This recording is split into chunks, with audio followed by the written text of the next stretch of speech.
This will be the easiest one because I'm just going to read off a list of quotes that I gathered some years ago.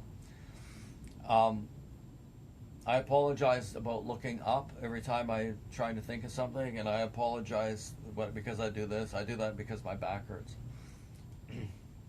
I want to play a little game. Who do you think said it? You'll never get that. What race or what profession?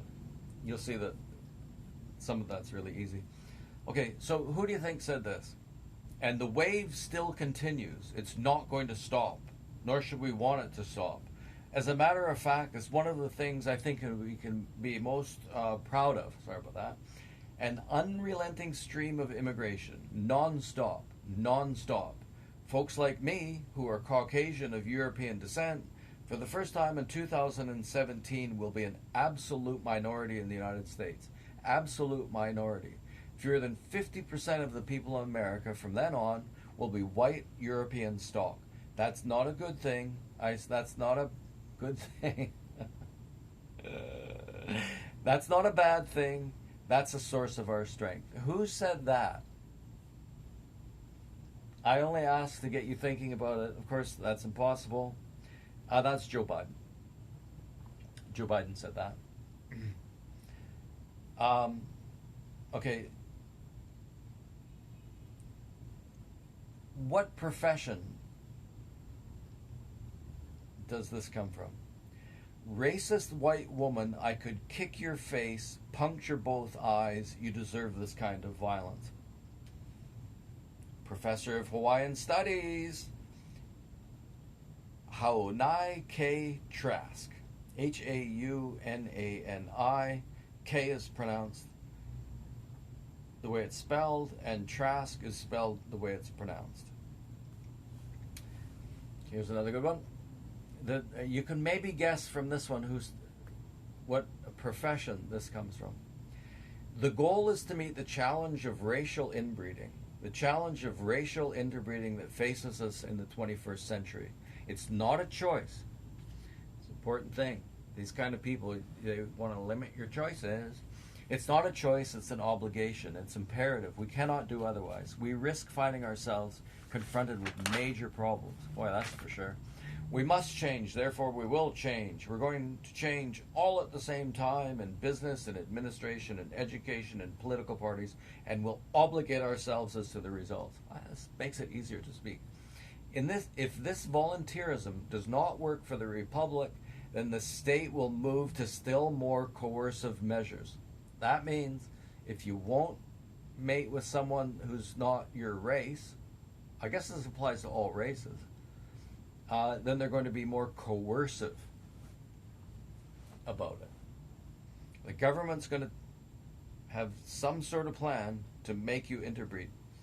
The challenge of racial inbreeding that France has always known, and meeting to the challenge of racial inbreeding. France is faithful to its history. So who said that? What position in society did that person have? President of France, Nicolas Sarkozy, said that. I've looked this stuff up. This is real. Some of the people you look up,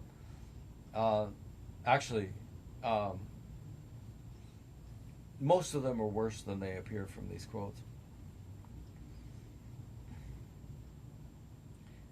Here's the kind of thing that is pertinent in today's society, I think, today's world. Since they gave us the recipes for crossbreeding their pale race, use it against her side. Let's sexually overcome these stupid right-wing females. Sexually overcome. These stupid right-wing females for the survival of a smiling humanity. Okay, that suggests this might have been kind of in jest. Refusing the advances of family planning, every pregnancy will result in a little half-breed or a mongrel, an artist that tomorrow she will eventually like. Hail to a vast altruistic population. Provide multicolored descendants to the sinking country of France. That's a French doctor. His name is Dr. Thierry, Thierry, Lecoquierre. Lacoquierre. I think he's an Italian. To feel and even think that the white race is inferior in every conceivable plane is natural. Naturally, that's natural, given its history and current documents. Let the white race West country perish in blood and suffering. Long live the multicultural, racially mixed, and classless ecological society. Long live anarchy. I listen to this guy quite a bit. Tobias, this is a Swedish name, Hubinettete.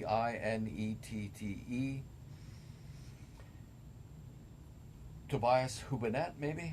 He's a Swedish-Korean anti-racist researcher to the Multicultural Center Foundation in Sweden. You can be an anti-racist and say completely racist things as long as you say racist things towards white people, because racism against white people is impossible. That's what anti-racism says. It's fun, eh?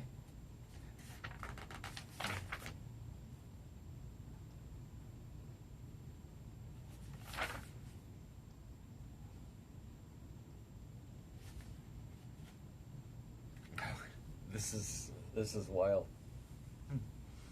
Who said this? This might be okay. We've got the president of France. We've got the president of the United States. This one I think is actually the most interesting. And you won't get this one. I promise you, you won't get this one. What's the political persuasion? What's the color of the person who said this? Europe runs the risk of turning black from illegal immigration. It could turn into Africa. We need support from the European Union to stop this army trying to get across from Libya, which is their entry point. Might have just given it away there. At the moment, there is a dangerous level of immigration from Africa into Europe, and we don't know what will happen. What will be the reaction of the white Christian Europeans to this mass of hungry, uneducated Africans? We don't know if Europe will remain an advanced and cohesive continent, or if it will be destroyed by this barbarian invasion.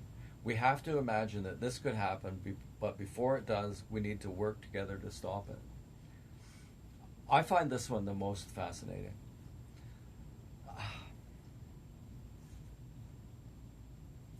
That was Colonel Muammar Gaddafi, the former military ruler of Libya.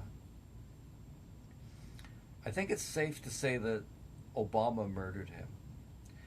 What Obama did was he committed the same mistake that Bush had made in Iraq, and tried to invade Muslim country and try to turn it Muslim. But Obama did it after he saw the disaster in Iraq. I think Americans should give up on the idea that they're going to use their military to impose a democracy. Colonel Muammar Gaddafi. I saw him on YouTube get murdered. Boy, that wasn't gentle. This is amazing too. And you don't very often get people admitting this. Jews should rejoice at the fact that Christian Europe is losing its identity as a punishment for what it did to us for the hundreds of years we were in exile there. We will never forgive Europe's Christians for slaughtering millions of our children, women, and the elderly. Not just in the recent Holocaust, but throughout the generations. Let's be clear about who the anti-Semitism is coming from now in the West. That's lefties, wokies, and I guess maybe not Jewish wokies, but it's coming from wokies and Islamists in the West. Okay, can never forgive the Christians for the Holocaust in a consistent manner which characterizes all factions of hypocritical Christianity. We will never forgive Europe's Christians for slaughtering millions of our children, women, and elderly, not just in the recent Holocaust, but throughout the generations in a consistent manner which characterizes all factions of hypocritical Christianity. And now Europe is losing its identity in favor of another people and another religion, and there will be no remnants and survivors from the impurity of Christianity, which shed a lot of blood it won't be able to atone for. That's Rabbi Baruch Efrati, yeshiv head and community rabbi in the West Bank settlement of Efrat. It's a Jewish guy said that. It's hard to find them saying anything quite like that they want to destroy Western civilization because they're afraid of Western civilization because of what Western civilization did to them in the past. It's a pretty, it's understandable, but if you put that one together with this one, it's pretty astounding. You must understand, the leading Bolsheviks who took over Russia were not Russians. They hated Russians. They hated Christians. Driven by ethnic hatred, they tortured and slaughtered millions of Russians without a shred of human remorse. The October Revolution was not what you call in America the Russian Revolution. It was an invasion and conquest over the Russian people. More of my countrymen suffered horrific crimes at their blood-stained hands than any people or nation ever suffered in the entirety of human history. It cannot be understated. Bolshevism was the greatest human slaughter of all time. The fact that most of the world is ignorant of this reality is proof that the global media itself is in the hands of the perpetrators. What he's saying relates to the previous quote. Jewish people, I can't imagine there's any truth to this. Now, they want to destroy the Western world as vengeance and to protect themselves from further assault. The Bolsheviks were Jewish. Not all Jewish people were Bolsheviks, but the original Bolshevik, the thought leaders, they got money from capitalists in New York, were Jewish. And so he's saying that the fact that everybody doesn't know that means that the global media itself is in the hands of the perpetrators. So is the perpetrators, are they Jews or communists or both? He doesn't say, so I don't know. Anyway, the guy that said that is Alexander Solzhenitsyn, a man of unbelievable stamina. He was a rock mason. He was a mason. And I think that there's 3. The Gulag Archipelago is like 3 books like that.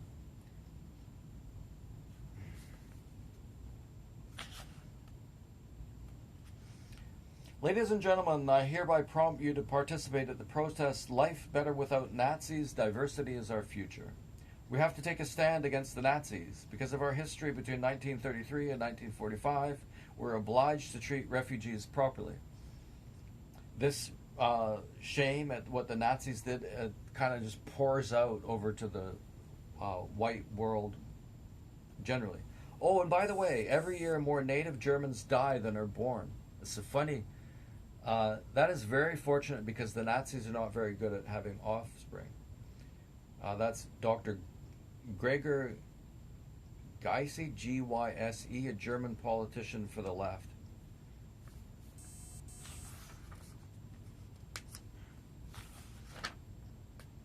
Okay, etc. I've got like a few more pages of this.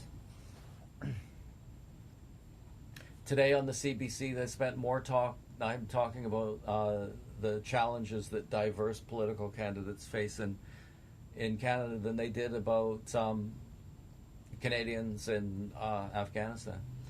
Apparently, Canada is going out of the airport and picking up some people, but we don't know how many or how they're doing it or anything like that. It doesn't warrant that much attention, apparently.